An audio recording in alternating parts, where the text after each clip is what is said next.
All right, good morning. How are you guys doing? Well, Okay. good, good. All right. Well, welcome to IFC, International Family Church. My name is James. And I'm just reminded we're living unprecedented times, and I want to use that word again, unprecedented. It's uh it's hard to imagine what we've been through these past year and a half, especially in Taiwan these last two months. It's just been crazy. When it first happened last year, Helen and we were in China, and I just wake up in the morning and I thought to myself, is this real? Is this even real? We've been at it, and the world's turned upside down, and everything seemed, well, not everything, but a lot of things just stopped. A lot of things that just stopped. But it's interesting though, technology and science still continue to do their breakthrough. It's interesting because I still read in the news. There's all kinds of technology breakthrough. Yes, amidst of all the tangible threats of the disease and poverty and the weather, and man, it's one thing I can't. It's hard to get used to is the humidity here in Taiwan.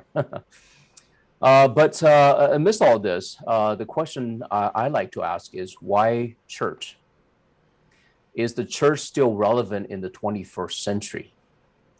Yep, welcome to our Outreach Sunday. This is a time where we get to ask some unusual questions as a church. This morning, the question is it rational to believe in God in the 21st century?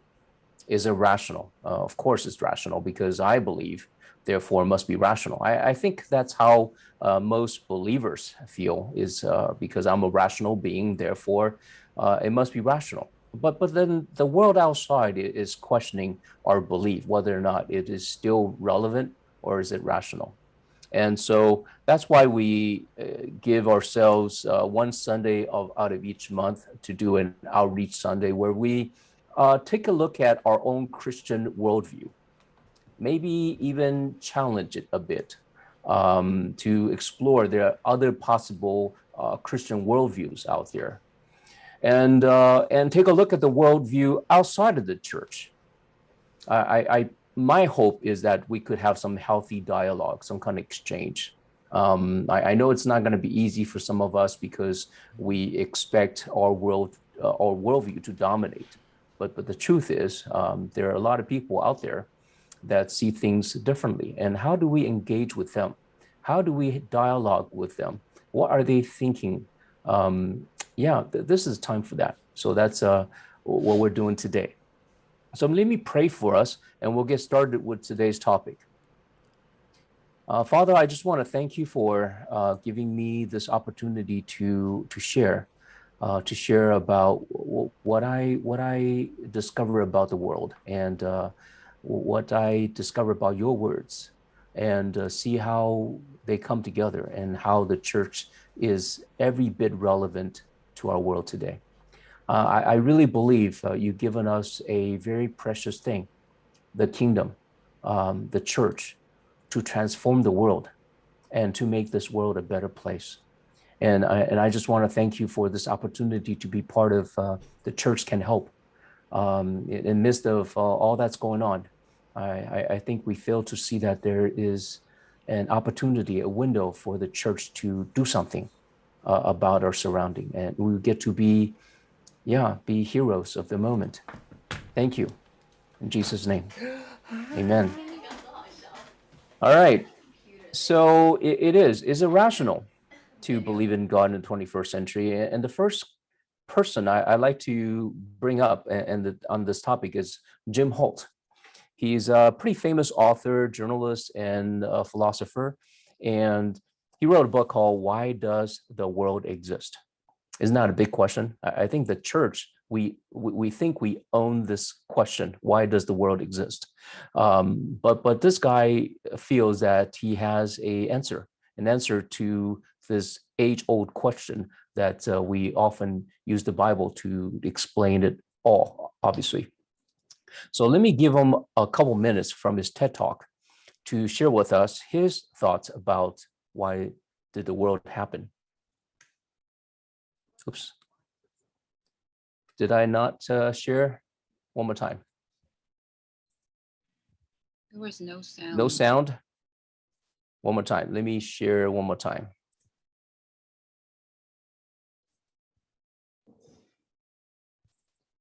There we go. Is there sound? Not yet?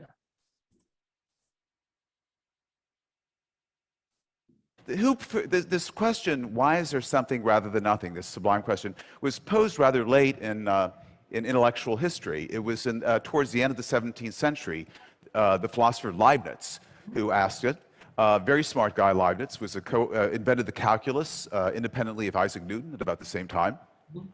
But for Leibniz, who asked, why is there something rather than nothing, this was not a great mystery. You know, he either was or pretended to be an Orthodox Christian in his metaphysical outlook. And he said, it's obvious why the world exists, because God created it. And God created indeed out of nothing at all. That's how powerful God is. He doesn't need any pre-existing materials to fashion a world out of. He can make it out of sheer nothingness, creation ex nihilo. And by the way, this is what most Americans today believe. There's no mystery of existence for them. God made it. Okay, so let's put this in an equation. I don't have any slides, so I'm going to mime my visuals, so use your imaginations. So it's God plus nothing equals the world, okay? Now, that's the equation. And so maybe you don't believe in God. Maybe you're a scientific atheist or an unscientific atheist, and you don't believe in God, and you're not happy with it. By the way, even if we have this equation, God plus nothing equals the world, there's already a problem. Why does God exist? You know, God doesn't exist by logic alone unless you believe the ontological argument, and I hope you don't, because it's not a good argument. So, you know, it's conceivable if God were to exist, he might wonder, you know, I'm eternal, I'm all-powerful, but where did I come from? Whence then am I? God speaks in a more formal English, and so one theory is that God was so bored with pondering the puzzle of his own existence that he created the world, you know, just to distract himself. But anyway, so let's first forget about God. So we have, take God out of the equation, we have blank plus nothing equals the world. Now, if you're a Buddhist, you might want to stop right there, because essentially what you've got is nothing equals the world, and by symmetry of identity, that means the world equals nothing. Okay, and to a Buddhist, the world is just a whole lot of nothing. It's a big cosmic vacuity. All right, we just listened to this guy talking about where the world came from, and he mentioned a couple things. He mentioned this guy named Gottfried Leibniz, and according to Jim Holt, that this guy is a smart guy who invented calculus. And he also said that he pretended to be an Orthodox Christian. And Jim, you know, believes that God, you know, well, actually Leibniz believed that God created the world. And for Jim, his conclusion is that, well, maybe Jim is smarter than Leibniz. Or perhaps Jim can tell who's lying, who's not lying. And Jim can also tell us that the idea of God creating the world is a joke. Well, at least he portrayed it on stage at a TED Talk. What is he really saying? Is it possible that Jim is saying that he could be God? that could be our conclusion. Well, he also brought up this other argument, and then he dismissed it rather quickly. And I just want to spend a little bit of time, not too long, because I know this subject could be really heady. But then I think we all need to know that there is a good reason to believe in God, even from just a rational perspective, right? This actually was proposed by a philosopher, theologian, Anselm, and is a logical explanation for the existence of God. It's called ontological argument. And the argument goes like this. It's very simple. So God is, by definition, the greatest conceivable being. Okay, so that's the definition of God, just using our logic to think. And number two, God exists at least in the understanding. Okay, we understand this definition, that he exists in the understanding, the idea that he exists. And a God that exists in reality would be better than one that exists merely in the understanding. So in other words, God is it's not just in existence in the mind, but if a God it's outside in the real world, he is a better God. Okay. So the argument is that the definition of God is that he's the greatest conceivable being. And he not only does he exist in the mind, but he also has to exist in the real world for him to be called God. Okay.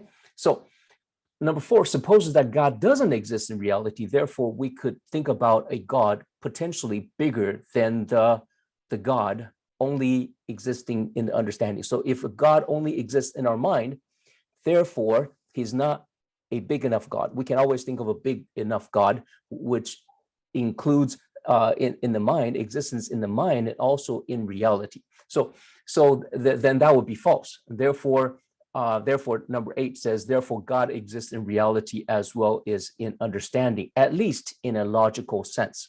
Now I hope that's understandable.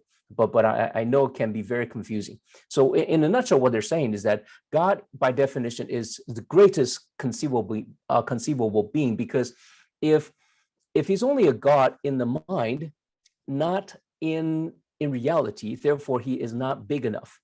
If he exists in the mind and in reality, then he would be, in definition, the greatest conceivable being, and therefore God exists. Okay, so no one's actually, philosopher-wise, ever disputed ontological argument thus far, based on purely definition of who God is. But this doesn't prove that God exists. Are you with me so far? See, it's a logical explanation of how God exists, but it doesn't prove that God exists. So this is where Jim showed us this equation. He says, well, the God in the picture is God plus nothing created the world. God plus nothing created the world. And then he immediately posed the question, where did God come from? Now, this is how a lot of scientists and philosophers of our time basically just quickly dismissed that God created everything. All right. And so in place of it, he used science instead, science or physics. Physics, science plus nothing give us the world. I think that sounds really cool, because we are a technology-driven society, and we're really into science and physics. This stuff just sounds really cool, especially to little kids.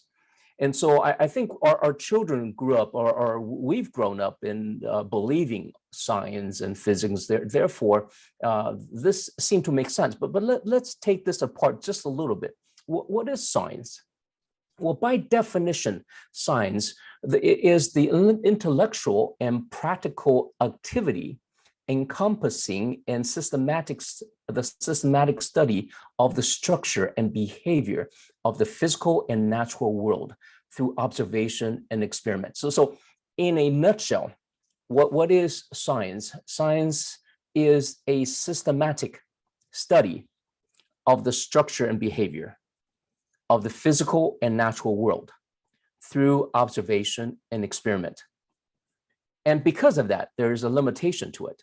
And we call the limitation of science, is that it has to be systematic. If it's not done systematically, you cannot call this science. If it's not done through observation and experiment, you can't call it science. Therefore, this is his equation. All right. It is a systematic study through observation and experiment plus nothing equals the world or worlds. I have a little problem with that, because if you are using a systematic study, you have to study the world through observation experiment, but you can't study nothing. You can't study nothing. The world has to exist for you to study through observation and experiment, for you to explain things. And that's how science works. So you have to move the world into the left side of this equation and study it. So the systematic study through observation and experiment of the world equals the world, because just studying it doesn't do anything to it. Just studying it, we're just making observation, we're just making experiment with it, but doesn't do anything with it. So you can't say systematic study of science plus nothing equals the world. You can't say that, because basically you're saying the world equals the world. And so if science plus nothing equals the world, this whole equation doesn't make sense in itself. All right. And this is, something we learned from NASA. It's called a knowledge matrix, but obviously they didn't come up with it. This is a simple matrix about knowledge and awareness. On the left side, vertically, you have yes and no in terms of knowledge. Horizontally, you have awareness. So knowledge means that you know something, this is pure knowledge. And horizontally, awareness is that you're aware that you know something. For example, if you start from the left side, top column, and in terms of knowledge and awareness, yes, you know something and you're aware of it. Okay, you're aware of it, and this is knowledge. It means that things you know that you know. But to the right of it, you have awareness, but you don't know. So you're aware that you don't know something. It's things you know that you don't know. And then when you go down to the bottom, is that you're aware that you don't know something, but that knowledge exists. Is that things you don't know that you know. But there are things that you don't know, but you're aware that you don't know it. Therefore, things that you don't know that you don't know. Well, what am I saying? It's kind of confusing, but in a nutshell, science is in the business of discovery. And there is knowable things and things that are aware of it, awareness of knowable things. And if you're not aware of things you do not know, which is what science often discover, we discover things that we didn't know. So the knowledge that we have is very limited. And a lot of our awareness is also limited. Sometimes we're aware of things that we know. Sometimes we're aware of things that we don't know. But more often than not, our knowledge is very limited by not just our awareness, but knowledge as a whole. So I think for the most part, as a science person, we should come with humility walking into every situation. I don't know what I don't know. And I think that's how we discover things in science. If we think we know everything, therefore, we're going to end up finding nothing because we are not exploring areas unknown to us. So limitation of science. And I think NASA people are pretty smart when they come up with this matrix. All right, so maybe the laws of this universe. But these are things that we discover as human intellectuals, and we discover things and we call them laws of this universe. But we discover over time. See, we used to think that light, the speed of light is a constant, but not anymore. We used to think that vacuum is empty space, but not anymore. And we used to also think that time is a constant, but not anymore. And we used to think the mass of an electron is zero, not anymore.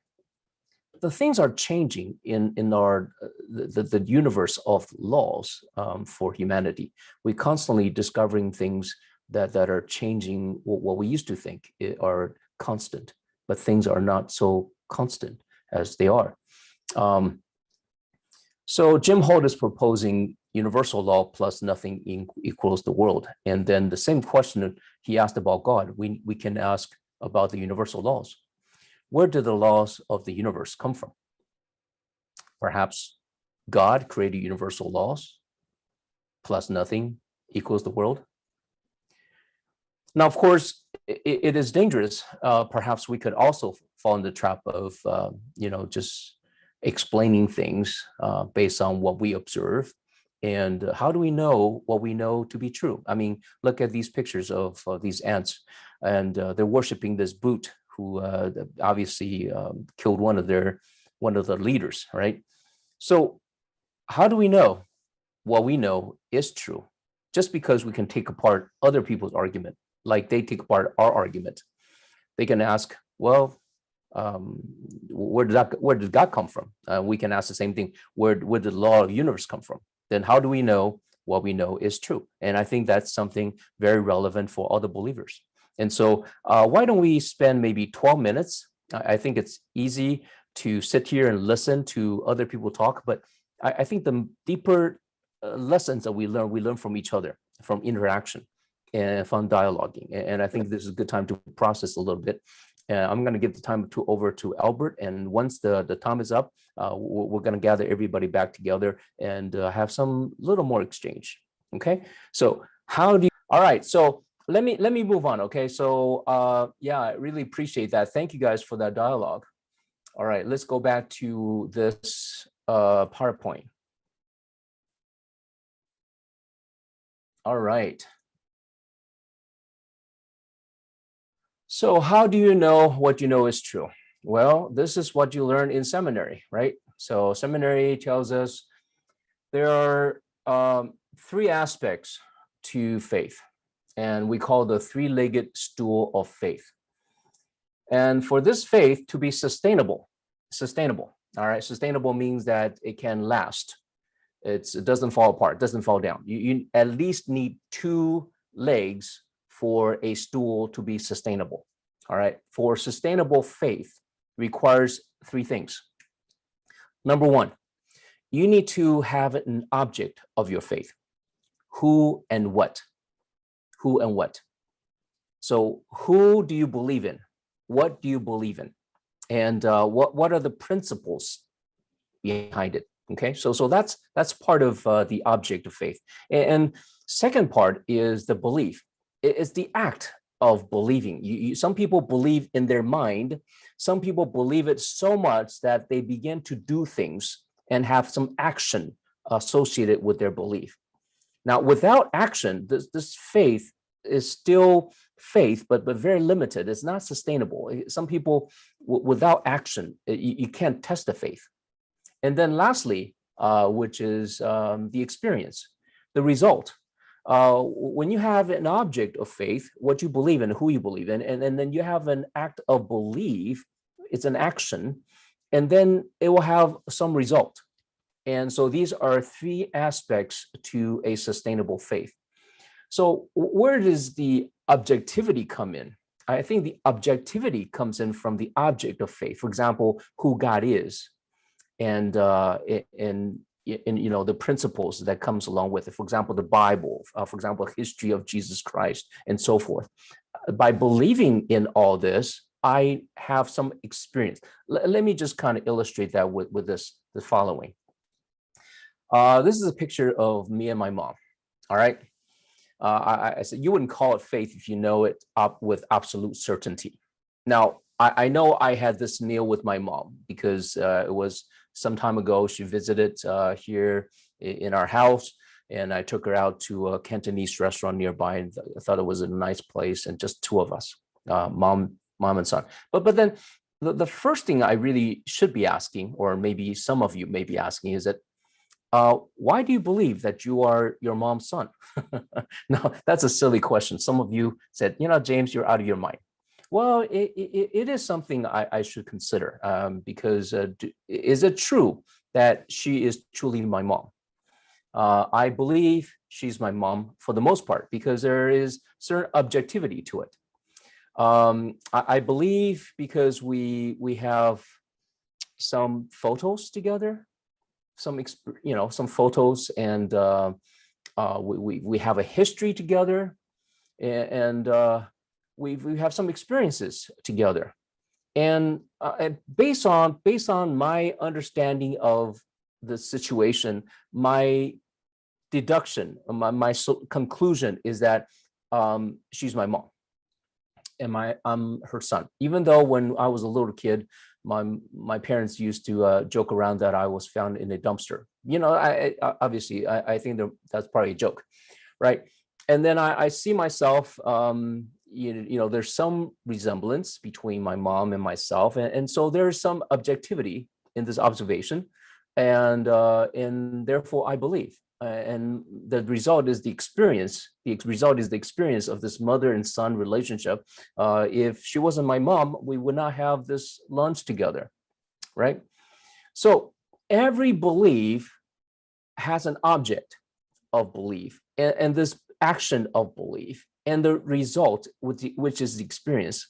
The belief and the experience, they're all more subjective, but the object is the more objective part of this equation. For sustainable faith, we need to be clear about who our object is. So my mom is 80 years old, and we celebrated 3 times her birthday. Okay. I don't know how many times you celebrate your mom's birthday, but I did 3 times, and she's going to be doing another one pretty soon back in the States.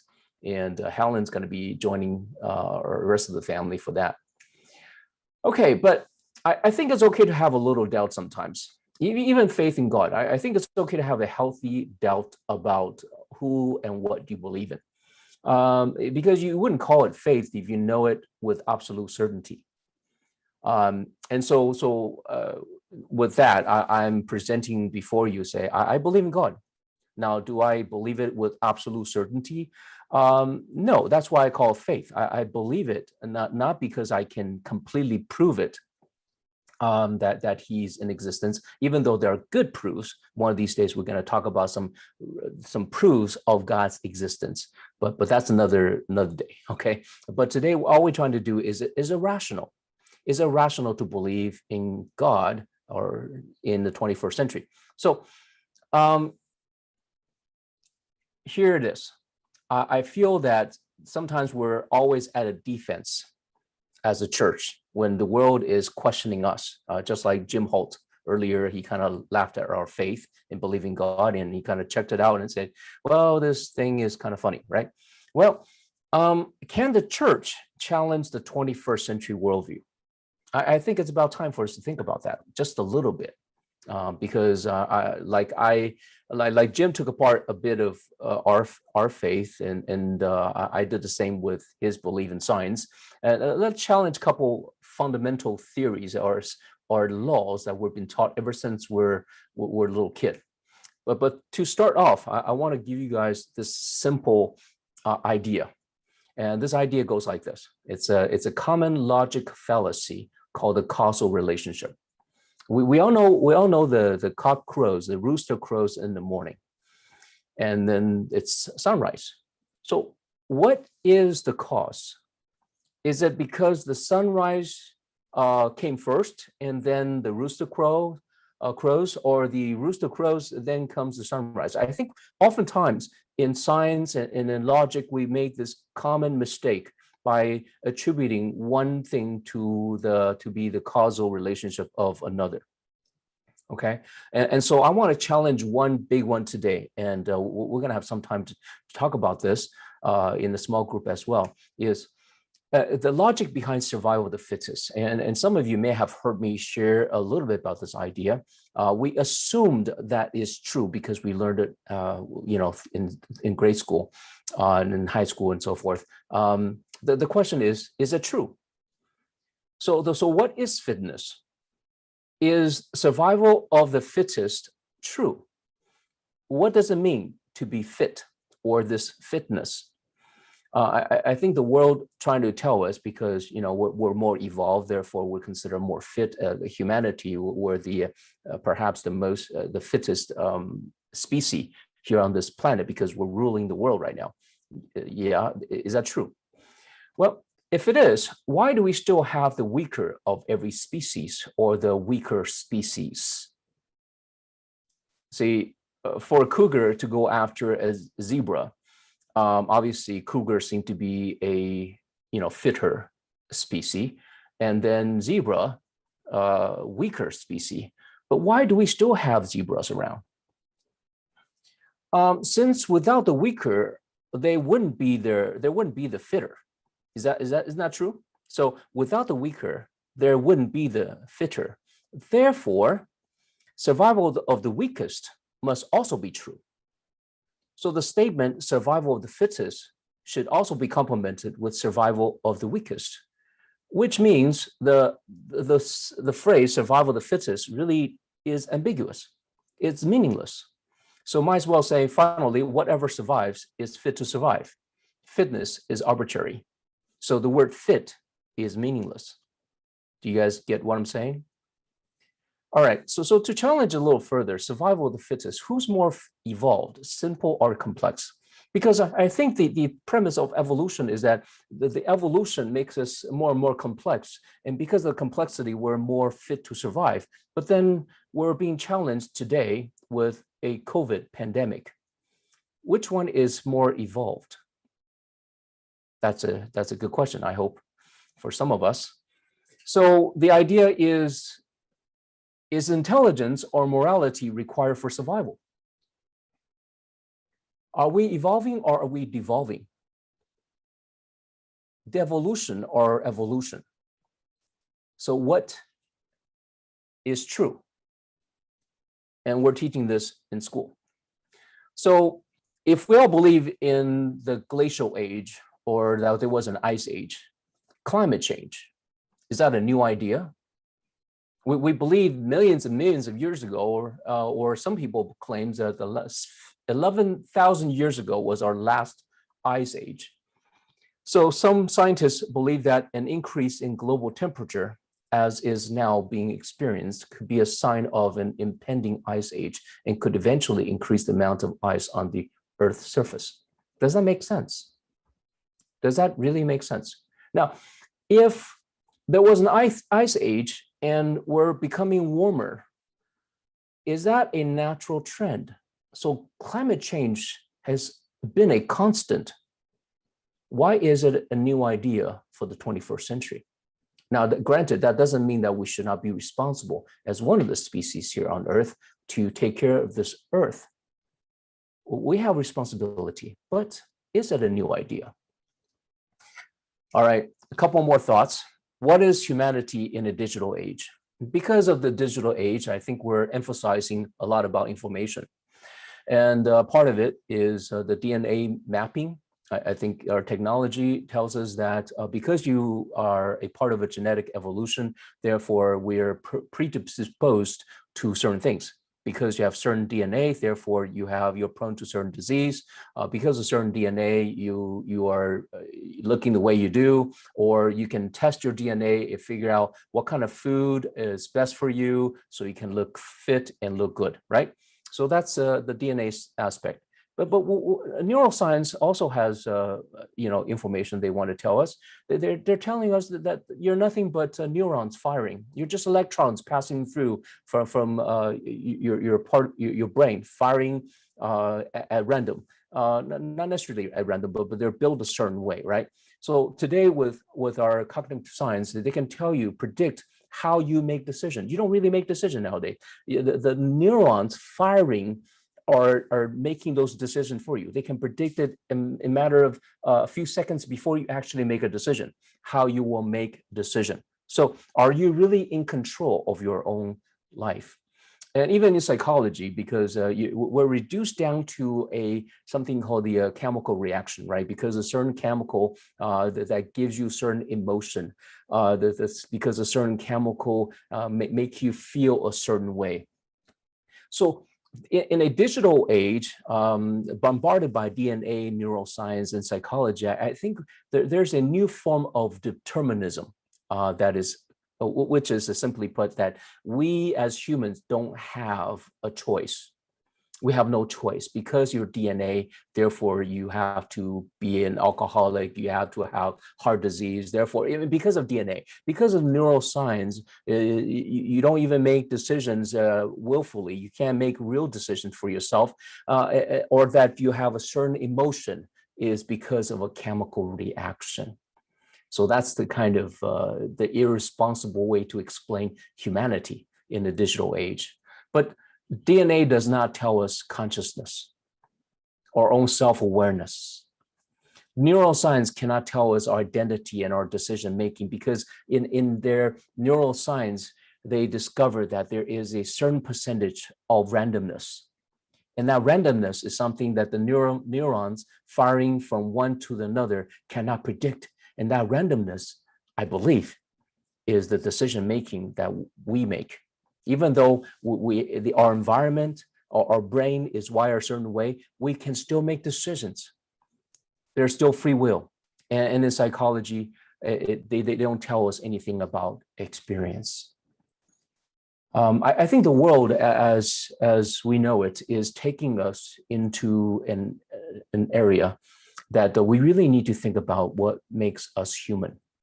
What makes us human? If we don't think about that as a church, I think we don't know how to respond to the world. So the following is obviously, I bring you a very cute baby. This is our grandchild. See, in observation of a smile, science can produce a smile, but happiness is beyond science. And I think that theologians always like to believe that we have the last word. Well, because the word came first, right? For since the creation of the world, God's invisible qualities, his eternal power and divine nature have been clearly seen, being understood from what has been made, so that people are without excuse. One more time. For since the creation of the world, God's invisible qualities, his eternal power and divine nature have been clearly seen, being understood from what has been made, so that people are without excuse. All right, the world of the 21st century. Let's give ourselves a few minutes. What are some topics we need to address in the church, but are often overlooked? All right, I'm going to give you guys 5 minutes, and we should come back in about 2 minutes before 12. And I'm going to take some notes. I want to hear from you guys. What are some topics we need to address in the church, but are often overlooked, so that we can maybe direct our topics more closely to your heart? All right, small group time. Albert?